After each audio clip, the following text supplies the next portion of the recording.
अस्सलाम वालेकुम जी। असां प्रीवियस लेक्चर में डिस्कस करे आयासीं त सिंपल हार्मोनिक मोशन छा हूंदो आहे ऐं उन जूं कंडीशन्स छा हूंदियूं आहिनि। ये डिस्कस करे हाणे असां कुछ टर्म्स ते डिस्कस कंदासीं जीअं असांजो वाइब्रेशन हूंदो आहे। Vibration, what is the meaning of vibration? One complete round trip, one complete round trip माना सॼो कंप्लीट चक्कर पूरो थिए about mean position. About what? Mean position. About mean position जॾहिं बि हिकु राउंड कंप्लीट कयो वञे कंहिं बि वाइब्रेटिंग बॉडीअ जे ज़रिए या वाइब्रेटिंग पार्टिकल जे ज़रिए त असां चवंदासीं this is known as vibration. One पूरे चक्कर खे काटण खे छा चइबो आहे? Vibration about the mean position. ठीकु आहे। ऐं जेकॾहिं मां हिते वाइब्रेटरी मोशन खे डिस्कस कयो वञे त vibratory motion same as that oscillatory motion ई हूंदो आहे। वाइब्रेटरी मोशन असांजो ऑसिलेटरी मोशन ई हूंदो आहे, यानी कि असां जॾहिं चवंदासीं त ट एंड फिरो या बैक एंड फोर्थ, अहिड़े क़िस्म जो मोशन जेको टू एंड फिरो कयो वञे या बैक एंड फोर्थ कयो वञे about mean position. About mean position this is known as what? Vibratory motion. जीअं असां जेकॾहिं को बि पेंडुलम कंसीडर कयूं ऐं इन जो असां यानी कॉन्सेप्ट वठूं त ही वाइब्रेटरी मोशन पे थो करे त ही 4 दफ़ा टर्न थिए, हिकिड़ो दफ़ो हेॾे वञे वरी हेॾे अचे वरी हेॾे वरी वापसि अचे, त जॾहिं 4 दफ़ा टर्न कंदो त इहो असांजो हिकिड़ो वाइब्रेशन थींदो, complete vibration we can say. Also असां चई सघूं था त जेको वाइब्रेटरी मोशन आहे टू एंड फिरो,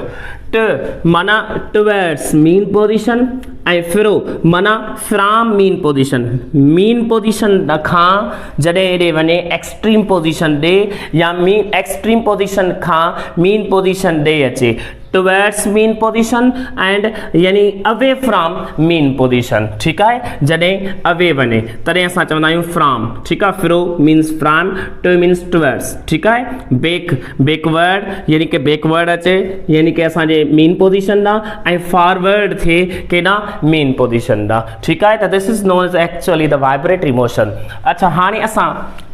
टाइम पीरियड जो कॉन्सेप्ट वठूं। What do you mean by time period? The time required to complete one vibration, one rotation, one cycle, one revolution। त जॾहिं बि हिकिड़े चक्कर खे पूरे करण में, हिकिड़े चक्कर खे पूरे करण में, हिकिड़े साइकिल खे पूरे करण में जेतिरो बि टाइम लॻंदो त असां हुनखे छा चवंदा आहियूं? Time period. ठीकु आहे। उहो सर्कुलर मोशन छो न हुजे, चाहे उहो यानी पेंडुलम जे मुताबिक़ मीन पोजीशन वारो मोशन छो न हुजे, स्प्रिंग जे बुनियाद ते मोशन छो न हुजे, त अहिड़े क़िस्म जो मोशन जॾहिं हिकिड़े चक्कर खे, हिकिड़े राउंड खे, हिकिड़े यानी वाइब्रेशन खे कंप्लीट करण में जेतिरो टाइम लॻंदो आहे त this is known as what? Time period. ऐं इन जी जॻह ते असां यानी कि फार्मूलो डिफाइन कंदा आहियूं T इज़ इक्वल 1/f। हाणे ही एफ छा आहे? F is frequency. हाणे फ्रीक्वेंसी खे डिफाइन कयूं त टाइम पीरियड फ्रीक्वेंसी जे रेसिप्रोकल हूंदो आहे। First of all what is frequency? The number of vibrations, the number of vibrations cycles, vibrations चओ या साइकिल्स चओस, वाइब्रेशंस चओस या साइकिल्स चओस, त असां पर सेकंड, हिकु सेकंड में जेतिरियूं बि वाइब्रेशंस कवर थियनि, जेतिरा बि नंबर ऑफ साइकिल्स कवर थियनि, जेतिरा नंबर ऑफ ट्रेंस यानी कि असां चई सघूं था त सम्झण जे लाइ जेतिरा बि नंबर ऑफ रोटेशन कवर थियनि त असां इन खे चवंदा आहियूं फ्रीक्वेंसी। छा चवंदा आहियूं? फ्रीक्वेंसी। त फ्रीक्वेंसी खे कीअं यानी कि डिनोट कबो आहे? या त एफ सां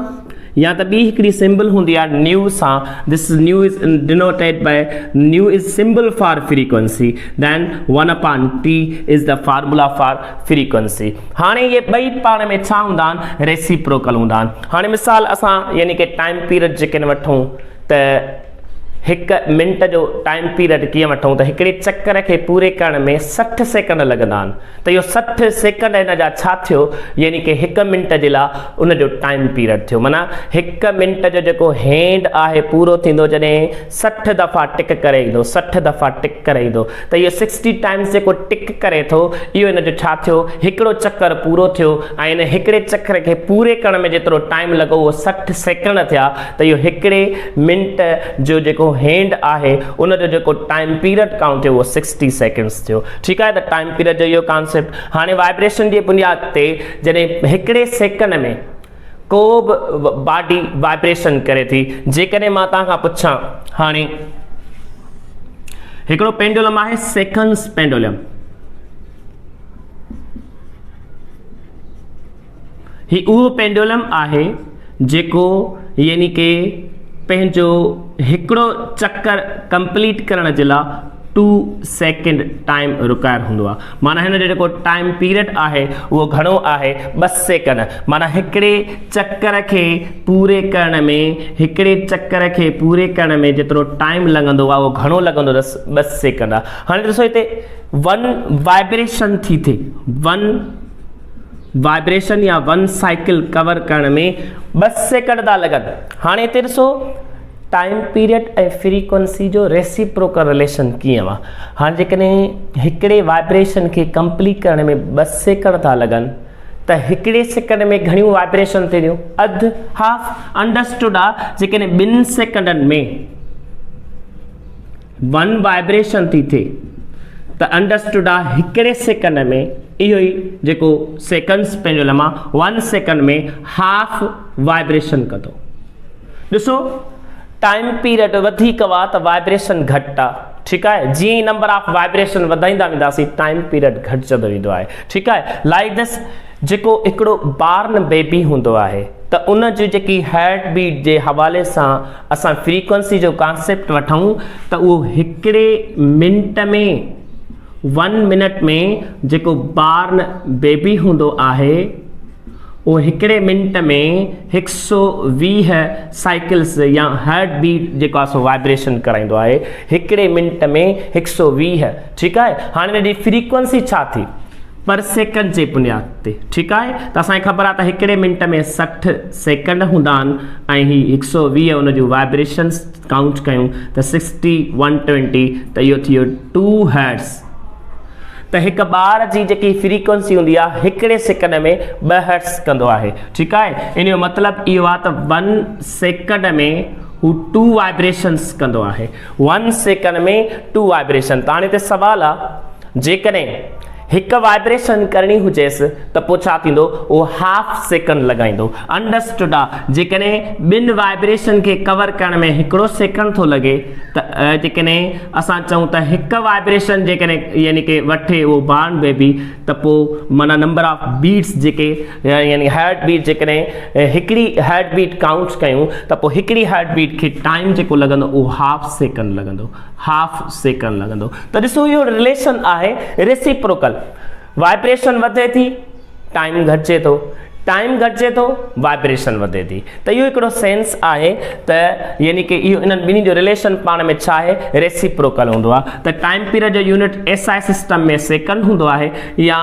यानी कि वी कैन से ऐं उन खां अलावा जेकॾहिं असां फ्रीक्वेंसी जो वठूं त पर सेकंड हूंदो आहे सेकंड इनवर्स या हर्ट्ज़ हूंदो आहे त हर्ट्ज़ हिकिड़ो यूनिट आहे कंहिंजो यानी कि असांजो फ्रीक्वेंसी जो this is a concept about frequency and time period ठीकु आहे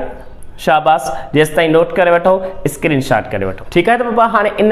ड्यूरिंग ओसिलेशन मोशन में माना वाइब्रेशन जे दौरान जॾहिं बि को बि असां ऑब्जेक्ट कंसीडर कयूं त इन दौरान जेकॾहिं को बि वाइब्रेटिंग पार्टिकल आहे कंहिं बि इंस्टेंट ते